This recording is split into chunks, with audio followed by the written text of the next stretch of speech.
আমি স্বেচ্ছায় সজ্ঞানে একটা কথা বলতে চাই আপনাদেরকে, যদিও বা এটা বলতে আমার নিজের কাছেই অনেক কষ্ট হচ্ছে। আজকে থেকে এই চ্যানেলে আমি আর কোনো ফ্রি ফায়ারের ভিডিও আপলোড করব না। আজকে থেকে আমি ফ্রি ফায়ারকে বিদায় জানাচ্ছি। সো গাইস, আজকে আমরা দেখতে চলেছি ফ্রি ফায়ার গেম থেকে হারিয়ে যাওয়া তিনজন লিজেন্ড ইউটিউবার, যাদের ভিডিও কিনা আগে হাজার হাজার মানুষ দেখার জন্য অপেক্ষা করে বসে থাকতো।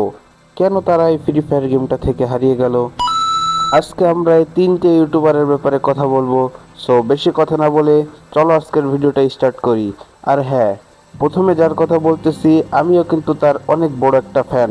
ফার্স্টে থেকে আমি তার ভিডিও দেখেই গেম খেলা শুরু করছিলাম। সো সেই ইউটিউবারটাকে চলো আমরা ফার্স্টে দেখে আসি। প্রথমে আমরা যার নামটা বলবো সে হলো এসকে সাব্বির বস। এসকে সাব্বির বস এমন একটি ইউটিউবার আগে কিনা যার ভিডিও অনেক অনেক অনেক প্লেয়ার দেখতো, এমনকি অনেক প্লেয়ার তার গেম প্লে দেখেই গেম প্লে করা শিখছে। আর হ্যাঁ, এই প্লেয়ারটা কিন্তু সময়ের সাথে সাথে আমাদের গেম থেকে হারিয়ে গেছে। সে এমন একজন প্লেয়ার ছিল, এমন একজন ইউটিউবার ছিল যে কিনা লবিতে গেলে সবাই মিলে তাকে ঘিরে ধরতো।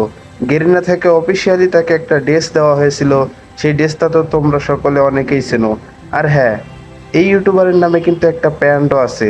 এখনকার প্লেয়াররা সেটা জাস প্যান্ট নামে চেনে, কিন্তু আমরা ওই সময় বলতাম এসকে সাব্বির বসের প্যান্ট। এই বস আস্তে আস্তে গেম থেকে হারিয়ে গিয়েছে, কিন্তু তার ফ্যান ফলোয়ার এখনো গেমে রয়ে গিয়েছে। যেমন আমি একজন, আজও মিস করি এসকে সাব্বির বস।